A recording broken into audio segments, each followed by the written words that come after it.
Morning बच्चों, online class में आपका स्वागत है। फर्स्ट ईयर AHDP जेनेटिक्स के अंदर अब अपने जो नेक्स्ट चैप्टर है, चैप्टर नंबर 17, पशु प्रदर्शन सुधार की तकनीक, परफॉर्मेंस इम्प्रूवमेंट टेक्निक।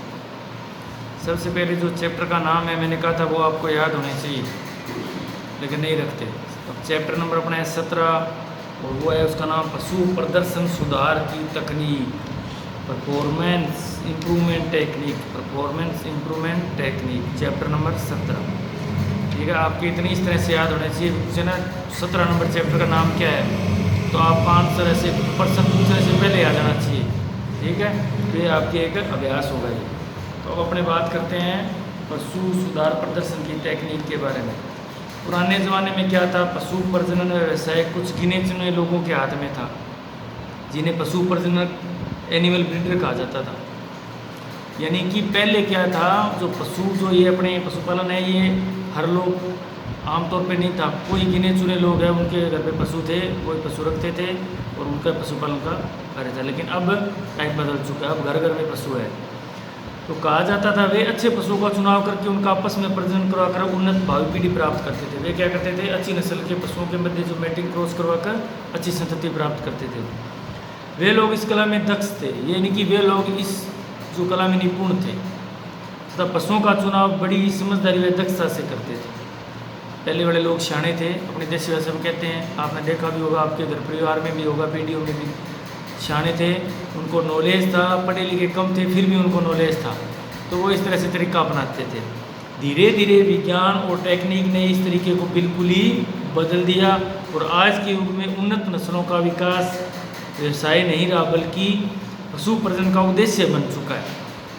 अब क्या है, जो उन्नत नस्लों का विकास है वो व्यवसाय नहीं रहा, वो क्या हो गया, पशु प्रजनन यानी कि ब्रीड का एक उद्देश्य बन गया है।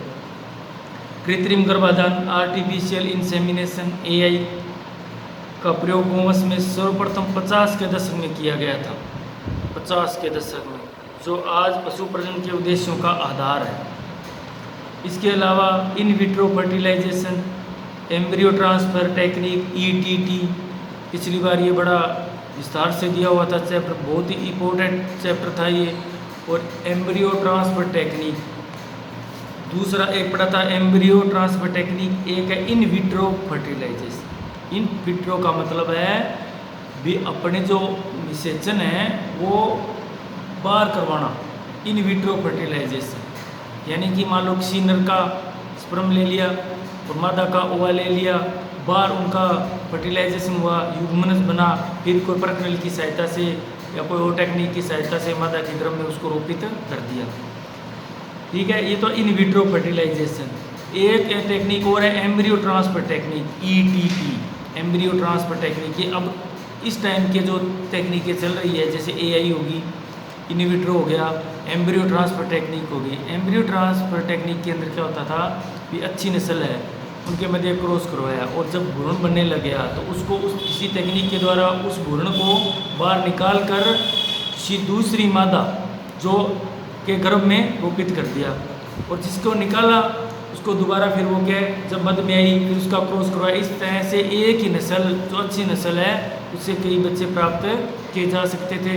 और ये जो सेम टेक्निक है जो हम अपने टूर का होता है कॉलेज का, उसमें हम गए और आगे जाकर इसी टेक्निक से उन्होंने कुछ मतलब जो काफ है वो बच्चियाँ हैं जो उनका दिखाया था अलग से। तब मैंने बच्चों को बोला था जो अपने पढ़ के हैं वो ये रहा, उन्होंने कहा भी मैंने एक ही नस्ल है, ये चाहे राठी ले लो, थारपर ले लो, इसका एम्ब्रियो ट्रांसफ़र टेक्निक कर करके ये इसकी बच्चियाँ प्राप्त की है।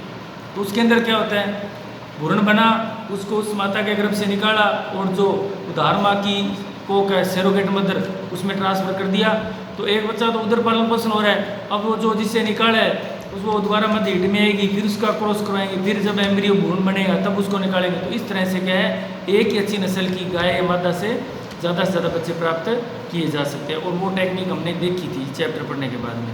तो आज का टाइम बदल गया, इस तरह से नई नई टेक्निकें आ गई है, क्लोनिंग का, इस तरह से बहुत सारी टेक्निक है जिससे क्या है अपने जो ये पशु प्रदर्शन की टेक्निक है उसमें सुधार किया जा सकता है।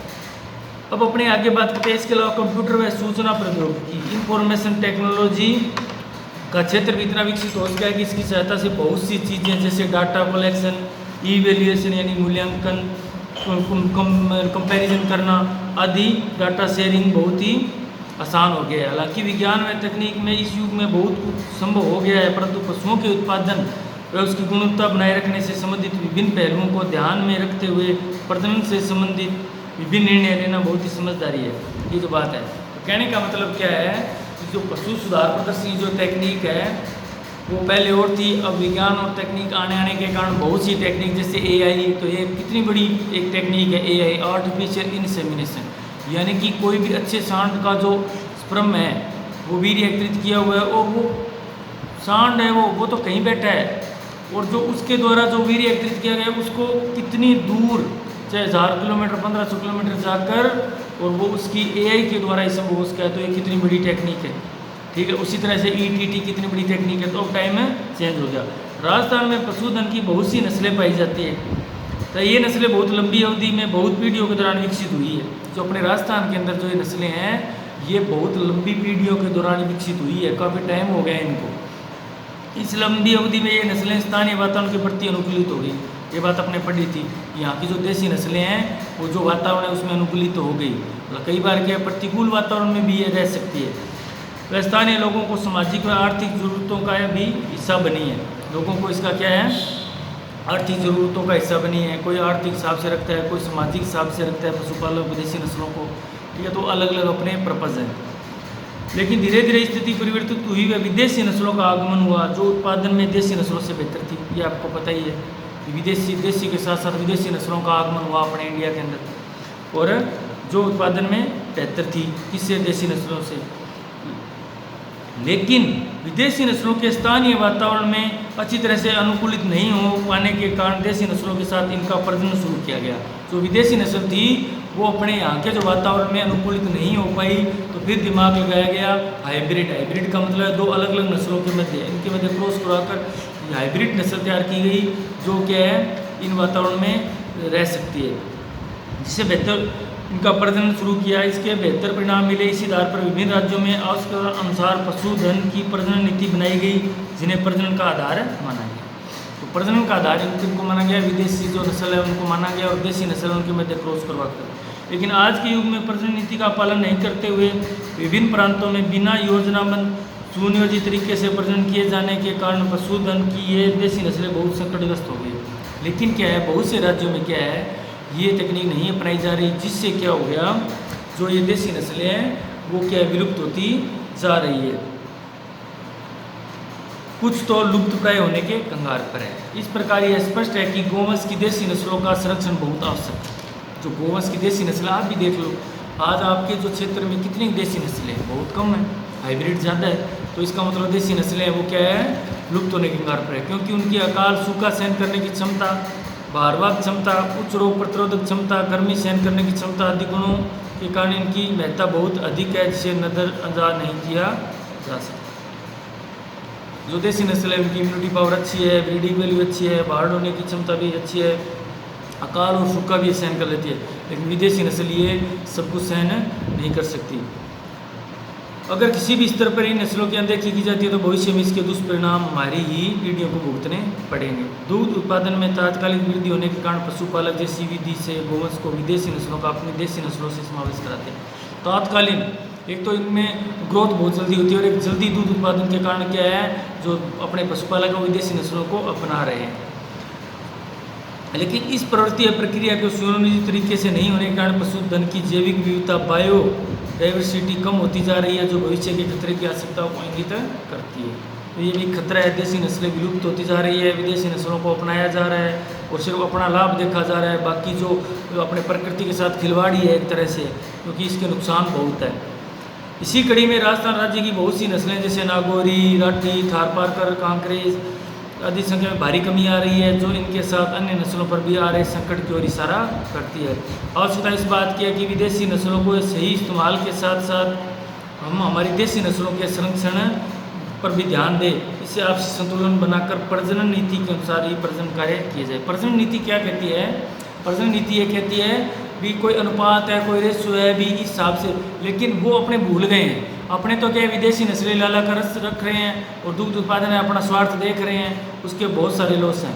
आपको भी पता है उनका जो दुग्ध है उनमें उतनी ताकत नहीं है जितनी देसी नस्ल के जो अपने है, ठीक है। उन जो घी है जिनसे जो प्रोडक्ट बनते हैं आगे से आगे तार जुड़े हुए हैं, तो इसका भी नुकसान है। गोवंश की देसी नस्लों के आनुवंशिक कमी या ह्रास के कारण जो गोवंश है अपने देसी नस्ल के जो कमी आ रही है उसके कारण क्या है ये अपने देखते हैं। अब तक जो अपने पढ़ा वो बात ये थी, पहले क्या थे सीमित पशु थे और जो आपस में क्रॉस करवा कर उनका जो देसी नस्लें हैं उनको बचाया जा रहा था, लेकिन कम पढ़े लिखे होने के कारण भी वो दक्ष थे इस मामले में। लेकिन अब क्या हो गया, जैसे जैसे विज्ञान और नई नई टेक्निकें आई तो देसी नस्लें लमसम खत्म हो रही है। क्यों? विदेशी नस्लों को लाए और अपना आर्थिक जो अपना स्वार्थ देखा और देसी नस्लों को लुप्त हो रहे हैं, ठीक है। हालांकि देसी नस्लें अपने जो कल्चर है एनवायरनमेंट है उसमें अनुकूल है, लेकिन फिर भी क्या कर रहे हैं, और जो विदेशी नस्लें जो अनुकूल नहीं हैं तो उनके लिए बहुत खर्चा वहन कर रहे हैं, लेकिन सिर्फ अपने स्वार्थ के लिए। और जो अपनी देसी नस्लें हैं वो धीरे धीरे लुप्त होती जा रही है। अब बात करें अपने गोवंश की देसी नस्लों के आनुवंशिक, यानी कि जो गोवंश है देसी नस्ल है उनका जो ह्रास होने के क्या कारण है, वो क्यों लुप्त हो रही है, उनके जो देसी जो नस्ल है उनमें लुप्त होने का कारण क्या है, ठीक है। तो वो देखो विदेशी नस्लों पर अधिक जोर, क्या है, विदेशी नस्लों पर अधिक जोर। ये तो आपको ही पता है, ज़्यादा विदेशी ला रहे हैं तो देशी को कोई पाल नहीं रहा। देसी नस्लों का उत्पादन कम है, विदेशी नस्लों का उत्पादन अधिक होने के कारण लोग क्या है सिर्फ अपना स्वार्थ देख रहे हैं, भी दूध उत्पादन देख रहे हैं, बाकी जो उनके गुण है वो नहीं देख रहे, दूध के अंदर जो वैरायटी है वो नहीं देख रहे, इनके आगे जो गुण है वो नहीं देख रहे, सिर्फ देख रहे हैं भी दूध उत्पादन है, एक गाय के तो 10 लीटर दूध है, एक गाय के 5 लीटर दूध है, वो देख रहे हैं भी 10 लीटर दूध वाली अपने को चाहिए जो आर्थिक फायदा है, लेकिन उसके दूसरे साइड इफेक्ट वो नहीं देख रहे। देसी नस्लों का उत्पादन कम व विदेशी नस्लों का उत्पादन अधिक होने के कारण धीरे धीरे पशुपालकों का रुझान विदेशी नस्लों की ओर बढ़ने लगा। इसके अतिरिक्त देसी नस्ल के प्राणियों की कीमत भी विदेशी नस्ल के प्राणियों की तुलना में बहुत कम मिलती है, जिसके कारण एक ये भी कारण है, कीमत देसी नस्ल की कम है, विदेशी की ज़्यादा है। क्यों? क्योंकि उनमें ग्रोथ जल्दी होती है, जो काविंग पीरियड है वो जल्दी आती है, दूसरी बात उनमें दूध उत्पादन ज़्यादा है, तो उस कारण लोग क्या है उनको ज़्यादा अपना रहे हैं। पशुपालकों द्वारा विदेशी नस्लों के देसी नस्लों में समावेश पर अधिक जोर दिया जाने लगा, जिससे धीरे धीरे कृत्रिम गर्भाधान में भी विदेशी नस्लों पर जोर रहा। AI किसकी ज़्यादा हो रही है? विदेशी नस्लों की। हालांकि प्रजनन नीति में देसी नस्लों में विदेशी नस्लों का समावेश एक निश्चित स्तर तक ही उचित बताया जाता है। प्रजनन नीति का एक लिमिट है, भी इस हिसाब से क्रॉस करोगे तो वो जायज़ है, लेकिन क्या है वो प्रजनन नीति कोई मानता नहीं है, लेकिन इस बार कई स्तर को भी लांघ दिया जाता है।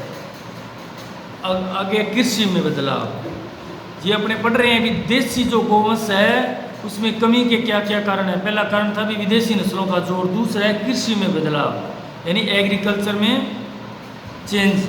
पुराने समय में कृषि के क्रियाकलापों में संपूर्ण स्तर पर पशुओं का विशेष योगदान और महत्वपूर्ण योगदान होता था। पहले क्या थे, अपने उसी हिसाब से कृषि की जाती थी जो पशुओं के अकॉर्डिंग या पशुपालन कृषि के अकॉर्डिंग रखा जाता, लेकिन अब क्या है आज के युग में सीमित व कम स्तर पर रह गए, क्योंकि इनका स्थान कम समय में अधिक कार्य करने वाले उपकरणों ने ले लिया। गोवंश का क्या कर लिया, जो अब मशीनें आगे नहीं तो इनका काम नहीं रह गया, ये बात अपने कल पढ़ी थी। गोवंश की देसी नस्लें कार्य करने के स्तर पर अधिक कारगर होती है। अपने को पता है पहले नागौरी बैल होते थे, फलाना बैल है, खेतों में लमसम काम इन बैलों से होते थे, लेकिन आजकल हर घर में क्या है मशीनें हैं, ट्रैक्टर है, सारे उपकरण हैं, तो इनका काम है नहीं रहा। तो इनका ये भी कमी है कि देसी नस्लों की जो ब्रीड है वो खत्म होती जा रही है। नेक्स्ट है तकनीकी विकास या तकनीक में बदलाव, चेंज इन टेक्नोलॉजी। पुराने समय में भारवाहक के रूप में गोवंश की देसी नस्लों का उपयोग किया जाता था, जो भी आज के अनेक प्रकार के वाहनों के उपयोग में कम हो गया है। इसी प्रकार कृत्रिम AI के बढ़ते चलन के कारण भी देखो ये बात तो सेम ही बता दी। मान लो भी सभी के घर पे ट्रैक्टर, सारी मशीनरी है, इनका उपयोग नहीं होता, ठीक है। हरा चारा लाने के लिए कुछ क्षेत्र में हो रहा है, लेकिन वो बहुत कम रेयर केस में है जिनके घर में ट्रैक्टर है और जो गोवंश जो सांड है या बैल है उनको काम में लिया जाता है। दूसरा AI, आजकल आर्टिफिशियल इंसेमिनेशन चल गया, तो जो इनके जो देसी गोवंश के जो नर है उनको कोई महत्व नहीं दे रहा, तो वो अपने नस्ल ऑटोमेटिक से कम हो रही है। नेक्स्ट है अर्थव्यवस्था में बदलाव। विदेशी नस्लों के पशुपालन के बाद पशुपालकों को हुए आर्थिक लाभ के कारण इस क्षेत्र की अर्थव्यवस्था बहुत अच्छे स्तर पर सुधरती गई, जिससे भी लोगों का रुझान विदेशी नस्ल ऑटोमेटिक है।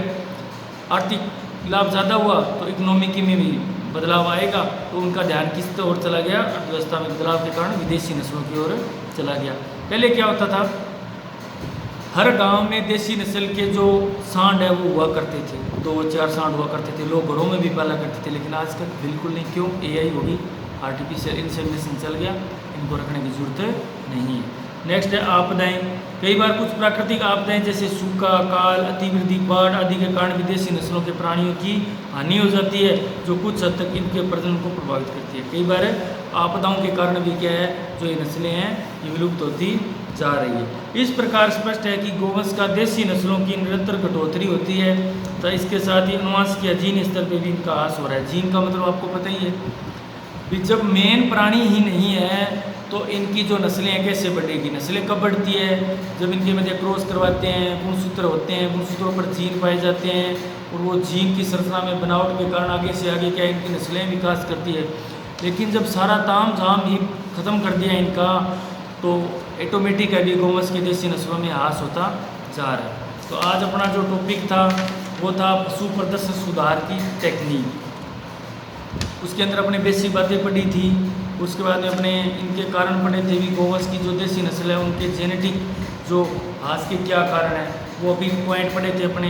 विदेशी नस्ल पे जोर, कृषि में बदलाव, तकनीक विकास या नई टेक्निक का आना, अर्थव्यवस्था में बदलाव, आपदाएं। तो ये बेसिक चीज़ें आपको ध्यान में रखनी है, बाकी अपने करेंगे नेक्स्ट क्लास में। Thank you.